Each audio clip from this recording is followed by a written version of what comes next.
All-time highs amidst an active war? If you had told someone back in February that April 2026 was going to pull off a miraculous V-shaped recovery despite all the ongoing global conflicts, they probably would have looked at you like you were crazy. But, well, here we are. We literally just witnessed one of the most unbelievable market rebounds in recent history, completely defying the geopolitical gravity that was dragging everything down just a few weeks ago. Welcome back to The Explainer. I'm super excited to be here with you today because, honestly, we have an incredibly packed and fascinating analysis to get through. Our goal today is to decode the really complex financial puzzles of the week and translate them into crystal clear insights. We're going to break down exactly how the market pulled off this miracle, where the biggest tech companies in the world are currently placing their massive bets, and what all of this means for the new economic frontier. Okay, here's the quick rundown for today. First up, April's remarkable market recovery. 2. The AI infrastructure arms race. 3. The fracturing Fed and economy. 4. Some corporate spotlights on Goldman Sachs, Vistra, and Micron. And finally, number 5, crypto's mainstream clarity. Let's just dive right in. Starting off with Section 1, April's remarkable market recovery, or what we're basically calling the V-shaped miracle. Because despite a really tense geopolitical backdrop, April somehow turned out to be the best month since 2020 for the broader market. Just look at the crazy story these numbers tell. The S&P 500, it had its best month since November 2020, pulling off a total V-shaped recovery from those February war lows. And the VIX Fear Index is sitting pretty right back down near 17, which means the war premium is essentially priced completely out of equities. It's literally like watching a boxer get completely leveled at around 1 by the Iran war, only to casually get right back up and utterly dominate rounds 3 through 8. And it's all being driven by a surprisingly resilient economy and a ridiculously strong earnings backdrop. But here is where it gets kind of tricky, and this perfectly illustrates the nuance of that economic strength. On one hand, headline GDP is looking solid at 2.1% growth. But then you look at the consumer reality on the other side, and it's a totally different story. We're talking record low sentiment and totally depleted savings.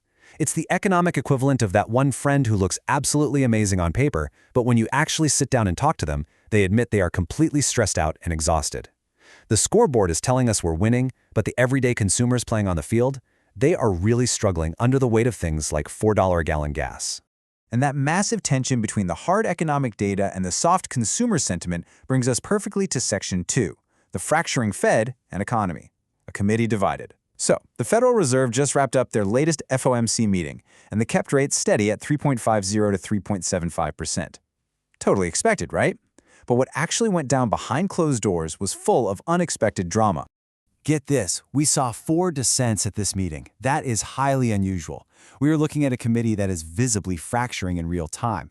You've got the Doves, Mirren, and Waller, who actively voted to cut rates by 25 basis points right now. But then you have the Hawks, Hammack, Kashkari, and Logan, who flat out rejected any language that even hinted at an easing bias.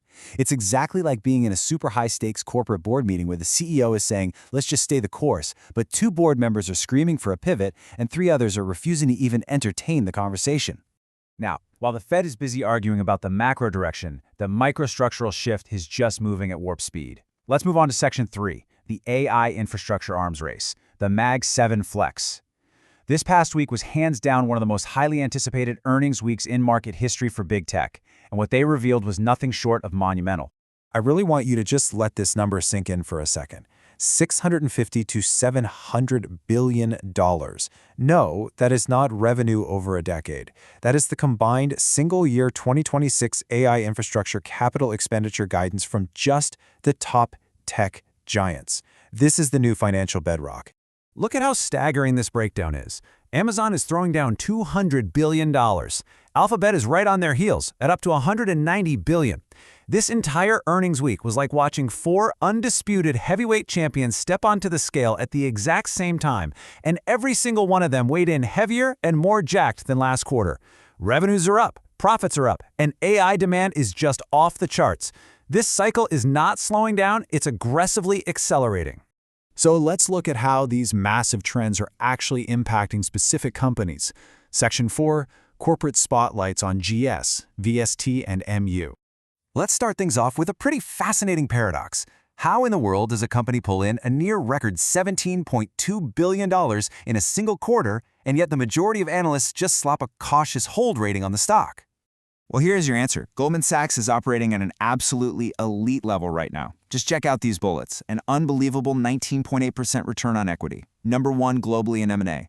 Rolling out a massive AI integration. It is literally the financial equivalent of LeBron James dropping 38 points in a playoff game. The business is elite. But look at that bottom bullet. The stock is trading at roughly 2.5 times book value, around $940 a share. The market is pricing in absolute perfection right now.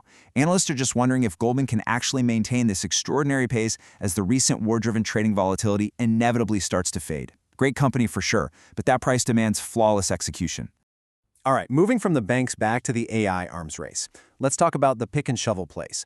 Vistra and Micron are perfectly positioned here. Vistra just secured these 20-year power purchase agreements with giants like Meta and AWS to literally power their data centers with nuclear energy.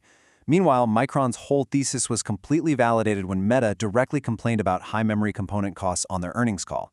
High bandwidth memory and nuclear power are literally the essential raw materials for big tech's $700 billion expansion. Which brings us to a massive paradigm shift. Section 5, Crypto's Mainstream Clarity and the Convergence. We are literally watching digital assets transition from an experimental side quest into the foundational plumbing of the global financial system. The big catalyst driving the shift? It's regulatory. The Clarity Act is a U.S. market structure bill trying to finally clear up the regulatory fog. And why does this matter so much? Because when businesses finally know the actual rules of the game, they stop hiring lawyers and they start hiring engineers.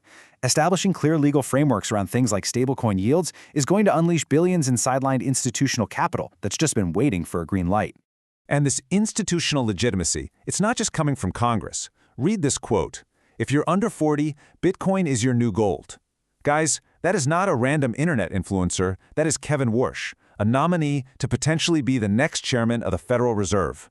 When a potential Fed chair publicly legitimizes Bitcoin as a foundational portfolio asset, that is a monumental policy signal. The narrative has definitely shifted. But you still have to look past the surface noise in crypto. Take Solana right now. Massive divergence happening. On the technical chart, it's showing a death cross, which is a classic super bearish signal. But look at the fundamentals. It is the #1 decentralized exchange globally by volume, doing over $11 billion. It's like someone's credit score suddenly dropping while their actual cash income is skyrocketing. In the digital asset space, fundamental network usage almost always eventually beats out technical chart patterns. And this perfectly tees up the ultimate endgame for this whole space: true convergence. Kraken is out here now blending digital assets and tokenized equities into single, automated portfolios. Crypto is no longer just some alternative volatile asset class you hold on the side. The lines are totally blurring. Crypto infrastructure is literally becoming the portfolio plumbing for traditional assets. Okay, as we bring all these threads together, let's jump to Section 6, the week ahead, because this amazingly resilient market is about to face some immediate, brand new tests. Here's your timeline of catalysts to watch. Tuesday gives us a pulse check on the services economy. Wednesday brings key earnings from Amcor and Uber. Thursday morning, all eyes are on Vistra to see if that nuclear power thesis we just talked about actually proves out. But the main event? It's Friday. The April jobs report is the final critical puzzle piece. If jobs stay stable but wage growth actually cools down, the Fed might finally get the exact data they need to confidently cut rates in June. The ultimate takeaway is summarized perfectly right here. The market gives you puzzles. Your job is to decode them. The investors who panicked and sold off during the peak of the Iran war noise, they totally missed out on a historic rebound. By staying disciplined and decoding the actual fundamentals underneath the scary geopolitical headlines, the portfolio tracked in our sources achieved a massive 15% year-to-date return, absolutely crushing the S&P 500's 4.5%. Discipline literally pays. So, I want to leave you with this final thought to chew on. With a $700 billion AI infrastructure build-out accelerating right now and a Federal Reserve Committee visibly fracturing on their very next move, are you properly positioned for this new phase of the economic recovery?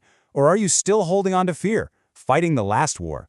Thanks so much for joining me on The Explainer today. Stay focused, stay curious, and I'll catch you next time.